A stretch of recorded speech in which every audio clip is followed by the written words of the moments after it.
Well, hey, everybody at our East Campus, our West Campus, and in Henderson and online. And what's the thing really cool is online. I keep hearing about Pittsburgh and Montana and some other places. So it's kind of cool that people are watching online that way. And what I want to let you know is just a reminder that coming up on August 30th, we're starting a new series. And we're also going to change our approach to how we produce our online services and our services, period, for the purpose of being able to encourage everybody to host watch parties, either online or at their homes, so that people that you know who are far from God, that you would love to see or hear about these things and hear who Christ is, you can invite them and participate with them in that. We'll be telling you more about that as we approach that date, but keep that in mind. August 30th is coming up, and that's going to be good times. Let me ask you a question.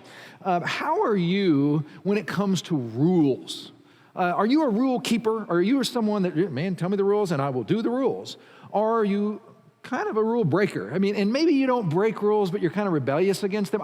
I'm a rule keeper / breaker because I do get a little bit of an attitude towards rules. I often ask why they're the way they are. Do we really have to do it that way? That doesn't seem practical. I have kind of a cynical streak in me that makes me that way. Maybe you can relate to that. One thing that's interesting about rules, always remember that most rules are reactions to something that actually happened. For instance, I saw this, don't know if you knew this or not, but in Switzerland, it is on the books, it is illegal to hike naked.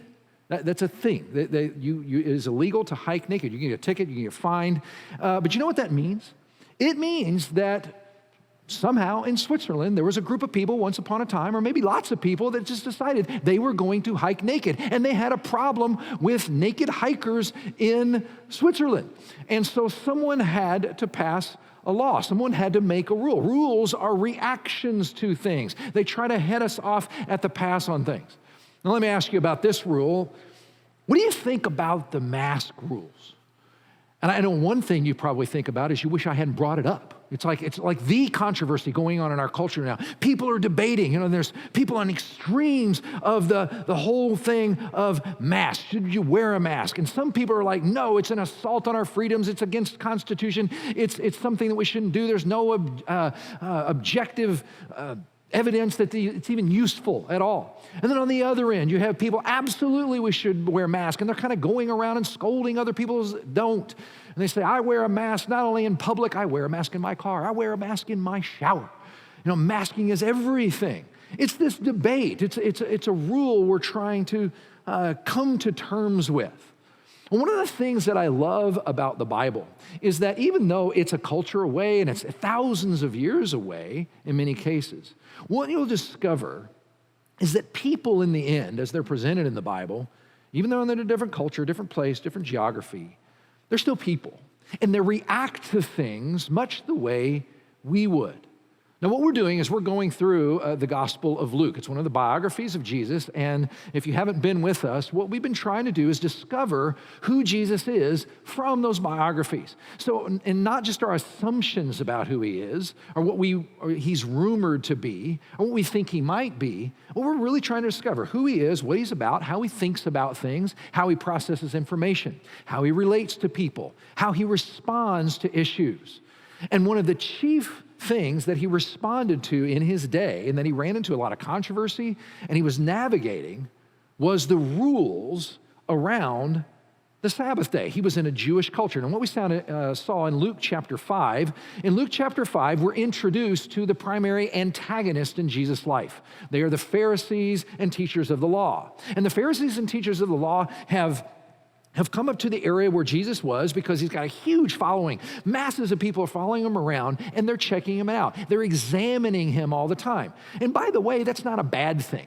It's okay to see if someone has a following or they're saying a bunch of things that you don't want people to be led astray. So they're checking out this new rabbi and what he's doing, what he's saying.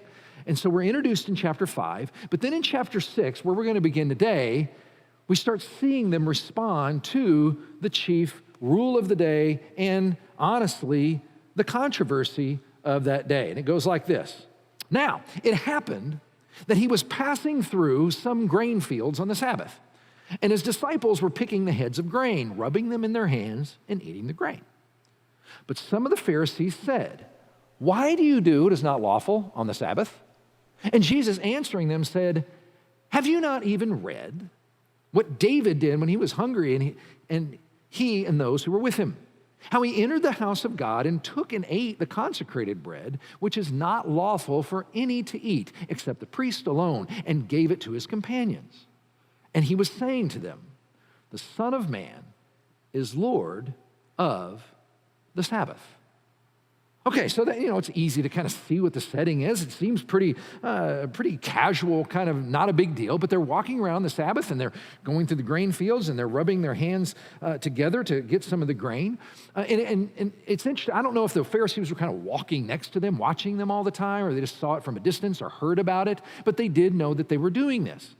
And it's interesting, too, that they don't tag them off base for, obviously, that's some farmer's grain, that they were stealing the grain. Because did you know that it's in the Bible, it's in the Jewish law, that when you're walking through an orchard or you're walking through a grain field or something like that, you can pick individual fruit or individual, some wheat or something like that and eat it. You just can't get a bushel full. That's actually considered not stealing if you do that. That's one thing. So that's not why they tag them off base. They tag them off base because, in their view, they're working on that day. Now, the easy cliche thing to do is to kind of look at these guys as they're just a bunch of, wound up tight religious people that are all about the rules and not about the relationship. But I want to throw them a little bit of sympathy, because we need to understand kind of where they're coming from. If you go all the way back in Jewish history, you have to remember that the Jewish people strongly identify with the fact that they had been slaves of the Egyptians for 400 plus years, much like African Americans in our country. 400 years. That was their heritage. In other words, there was a time when they knew nothing but slavery. Your great-great-grandfather was a slave, and you knew that your great-great-grandchildren were going to be slaves. And they had cried out to God, the Bible says. They cried out to him, and they said, let us go. Please get us out of this mess. And God does. And not only does he take them out of slavery, but he does something that we should have done when we let people out of slavery. He takes them into prosperity. He gives them what he calls the promised land. And he says, I want you to go to this place, and here's the thing. I'm going to turn you into complete society, and I'm going to give you some ways to live, and if you'll live that way, and if you'll do what I say, things are going to go well, and you're going to enjoy the things of life. You're going to prosper, and you're going to have laughter, and you're going to have joy, you're going to be able to raise your kids, you're going to have all the things that essentially bring life meaning. You're going to have that stuff. And among those things is I want you to rest, which think about how good news that was to slaves who had never known that. I want you to have regular rest. Matter of fact, every 7 days, I want you to rest. By the way, that was unprecedented in the ancient world. The ancient world was mainly guided, they divided up their time by lunar cycles. So it was on months instead of weeks. This idea of every 7 days and weeks and resting, our idea of a weekend, you can thank Jewish people for that. That's where that came from, that idea. Not only did he do that, but he also set up times around the year when they were told to rest. They were told to Sabbath, because that's what it literally means, for full weeks at a time. They would have festivals. And some scholars would say we get a lot of our ideas around a vacation and festivals and things of that nature from them. That's where we borrow that from. So throughout the year, they were getting a break every 7 days, and they were getting several different kind of holidays during the year. Well, they were doing this and they were prospering. But what God also tells them before they go into their promised land, he says, listen, here's what's going to happen. Is you guys are going to do well, and everything's going to be awesome. But the problem is you're most likely going to forget about me in the process. And if you do, I'm going to take you out of there. You're going to lose that prosperity. Well, that's what happens. And they go through and they kind of get away from God and they do the whole thing. And God uses another country at one point to remove them from the land. This is a very, very traumatic thing. Think if that happened to us. Russia or China or one of those countries comes in and invades the United States, and not only does that, but literally pulls us all out of our homes and our geographic areas where we've made our homes and takes us to a completely different place where the language is different and the landscape is different, everything's different. They had had that experience, and their ancestors had. So that was traumatic. It was a traumatic part of their history. And there were essentially three reasons, top reasons, why God said it happened. Number one is that they had been guilty of idolatry, which was putting other gods in front of him. Number two, they had been guilty of injustice. They had oppressed and exploited the poor. But number three is they had violated the Sabbath. They had forgotten rest. And we ought to throw a lot of sympathy their way on that too, because you know what kind of society we have right now? A 24/7 society. That's how we do things. A lot of times, we're 7 days a week, 24 hours a day. Things are very frantic in our society. They got that way out of greed and everything else. So they knew that punishment had come and they'd finally come back to the land. And honestly, they were just kind of twitchy about that whole subject. They didn't want to mess it up again. So that was the first problem. They're watching this and they've built all kinds of ideas around it. Nobody violate the Sabbath. And maybe walking through a field of grain is working. And that was the second problem. Not only were they twitchy because of their history, they were also concerned because someone back there had asked, okay, God said not to work on the Sabbath day. Well, what's work? How do you define work? What does that even look like? And there was all kinds, as you can imagine, debate over that. Does that mean you can't move a chair from one side of the room to the next to, adjust your sights for the TV? And actually, there was all kinds of rabbis, hundreds of them, had commented and argued for hundreds of years. Actually, this was called the oral tradition during Jesus' day. There was the oral tradition that was interpretations of these things that was written down later in what's called the Talmud. And part of the Talmud is called the Mishnah. And actually, I looked up the Mishnah on a Jewish website, a modern-day Jewish website, and I found a list of how an Orthodox website, where they listed off, what the Mishnah does is it lists off categories and actions of work. And you can see they've at least thought it through. They said, okay, when God says not to work, what does he mean? Well, let me show you this list of the things that they came down on that you probably hadn't even thought of. You can tell some of it's agriculture. Look at this. Sowing, plowing, reaping, gathering and binding, threshing, winnowing, selecting, grinding, sifting, kneading, baking, shearing wool, cleaning, combing, dyeing, spinning, stretching the threads, making loops, weaving threads, separating the threads. Here's my favorite, tying a knot, untying a knot. That could be work. Sewing, tearing, trapping, slaughtering. You can tell they're getting into, aren't you glad you don't have to do that and cook your own food that way?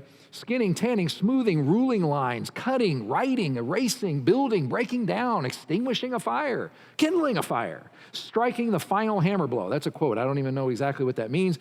And carrying. So in other words, what's work? And if you define maybe taking off the heads of grain and rubbing them in your hands as work, well, you violated a thing. So that's the dilemma. That's the problem. You have people who are very, very nervous about they've broken this rule in the past and they don't want to do it again. But they also have said, okay, well, how do you define work? We want to be careful with this. Now remember what we're after. That's the setup, and Jesus is asked about this. And what we're trying to do is find out how he thinks about things. How does he look at topics like this? How does he respond to people? And that way we can fix our eyes on the real Jesus when it comes to times like this, and we can get perspective on life. And I think there's at least three characteristics that Jesus exhibits when he answers the question that we need to remember, especially as we have debates in our time, our day and time, on issues like this. The first one's this: he was biblical. He was biblical. You notice what he said? He said, have you not read? Now, that was a rhetorical question. These people had read. Have you not read? And he was talking about the Old Testament. He was biblical. Now, this is a very important thing that's come up before. And I think it bears repeating, because whenever we look at the real Jesus, who he is and how he's revealed in the Gospels, one of the things we have to remember is that Jesus had a very high view of what we know as the Old Testament part of the Bible. He did. And actually, he quotes a story that we're going to look at here in just a minute. But he was biblical. He looks back and he says, have you not read? Now, it's interesting to note what he didn't do. Because I think sometimes, I've been around Christian culture long enough and church culture and everything. I often hear people kind of hand wave things like, they'll say things like, if an unusual rule comes up or something from the Bible, people will just kind of say, that's just the Old Testament. Just wave their hand, it's just the Old Testament. That doesn't apply to us anymore. Okay, yeah, but you'll notice that Jesus was a lot more thoughtful. He wasn't superficial. He had a very high view of the Old Testament, but he also had the ability to walk through it and really think through it. I want you to see the story he was quoting. He said, had you not heard about Abimelech the priest or Ahimelech the priest and all this? Here's the story behind that. The setting is that David, King David, is running away from Saul, which he spent most of the first part of his life doing. And he comes to a town. It says David went to Nob, that was the name of a town, to Ahimelech the priest. Ahimelech trembled when he met him, and he asked, why are you alone? He thought he was alone. He actually had some companions kind of hiding away. Why is no one with you? David answered Ahimelech the priest, the king sent me on a mission and said to me, no one is to know anything about the mission I'm sending you on, which actually was true, but kind of not true, and that's interesting. As for men, I have told them to meet me in a certain place. I told them to meet me here. Now then, what do you have on hand? Give me 5 loaves of bread or whatever you can find. But the priest answered David, I don't have any ordinary bread on hand. However, there is some consecrated bread here, provided the men have kept themselves from women. And then this is actually my favorite line. David replied, indeed, women have been kept from us. You can't be with any women. Hey, we were trying to get dates, but we couldn't. As usual, whenever I set out. The men's bodies are holy even on the missions that are not holy. How much more so today? So the priest gave him some of the consecrated bread. Since there was no bread there except the bread of the presence that had been removed from before the Lord and replaced by hot bread the day it was taken away. Now, there's a whole lot going on in there. But here's what's worth noting, is that Jesus is actually, he's not only in-depth quoting a little bit of an obscure place in the Bible, so he's biblical, but he's also doing something legal, because technically speaking, the Pharisees could have ratted out the disciples and had tried to have them prosecuted for doing what they did. They're doing something that is a violation of the law, period. And we're going to tell the authorities. But what Jesus is doing, he's actually doing something very, very shrewd. Scholars and commentators have pointed out that he's giving a legal argument from the Bible. So he knows that that's what they respect, that's what they hold as authority, but he also knows his way around it. And he's giving a legal argument, kind of like a lawyer, to them, and they know after they hear him, they can't take him to the authorities because they're like, yeah, I guess that's really true. Because what he's saying is the high priest at that time took bread and gave it to David, and the high priest was the authority. And if the high priest thought it was okay to do something that technically speaking, the law says really you're not supposed to do, that bread is only for the priest to eat. In that case, he took the authority and he gives that to David. If he thought it was okay at that time, well, why can't I do that now?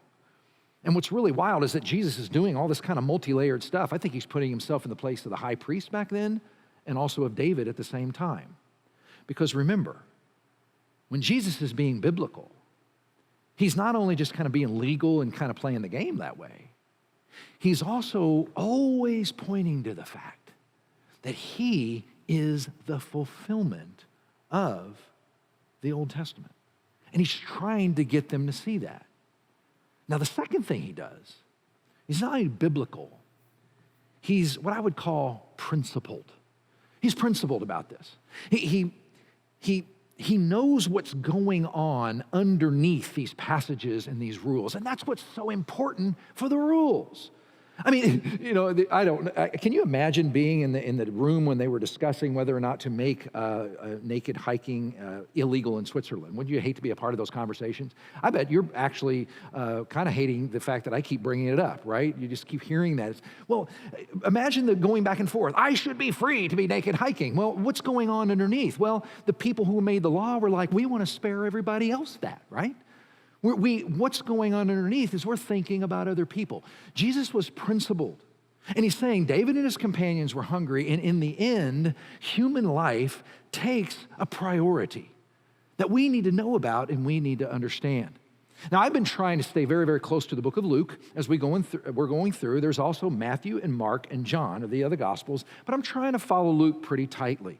But every now and then, and I know what's in the others, but I want to grab something from the other Gospels. And actually, Mark tells this exact same story, but he does include something that Luke does not. And I think there's a reason that we'll talk about here in a moment of why I think Luke did not do it. But Mark adds a line that I want to add. As Jesus says the exact same thing, he refers back to the Abiathar the priest, or Ahimelech the priest, and he says this: the Sabbath was made for man, and not man for the Sabbath. The Sabbath was made for man, and not man for the Sabbath. Jesus was biblical, but he was also principled. he says, guys, you're arguing about the Sabbath all the time. I know, we're wondering about what work is, and we're kind of all really wound up tight about what are we violating or are we not. But let's get to what's really going on. Why God really delivered that. And he says a beautiful thing. That's why I didn't want to pass it over.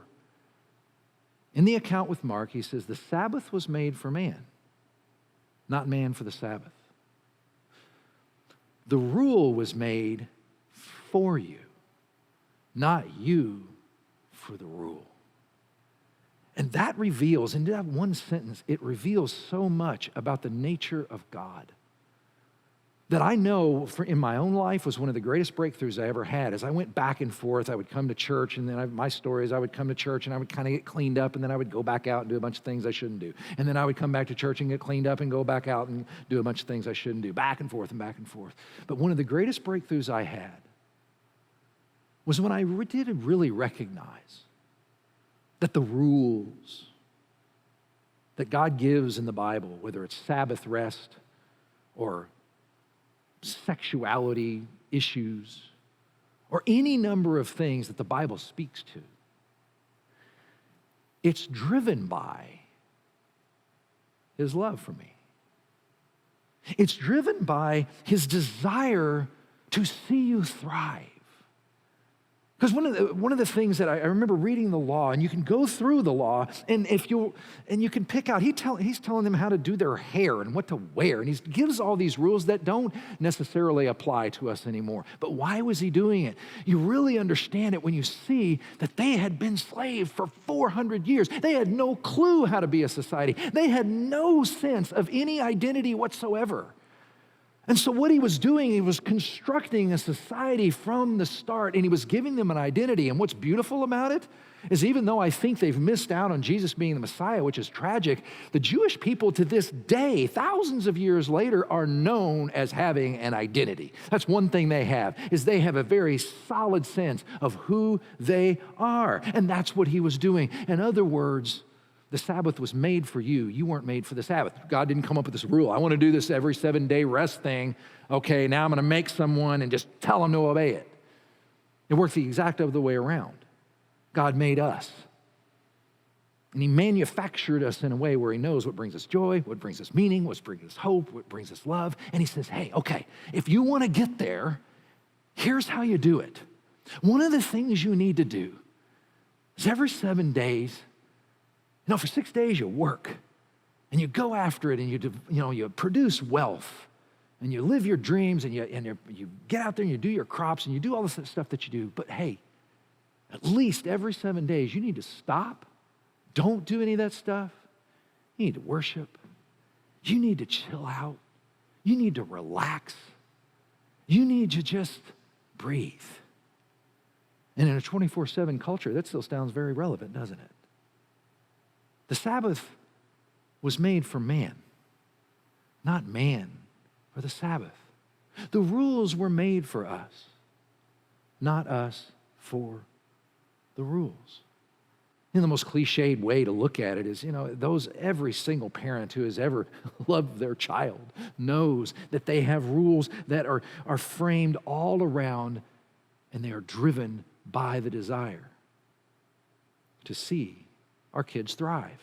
And sometimes kids don't understand that. They balk against it, and they push back against it, and they yell and scream and whine and cry and everything else. But you know as a parent, I'm doing this because I want you to thrive and I want you to flourish. The rules are not made. You're not made for the rules. The rules are made for you. Which brings me to the last thing. Jesus is not only biblical, he's not only principled, but he was also personal.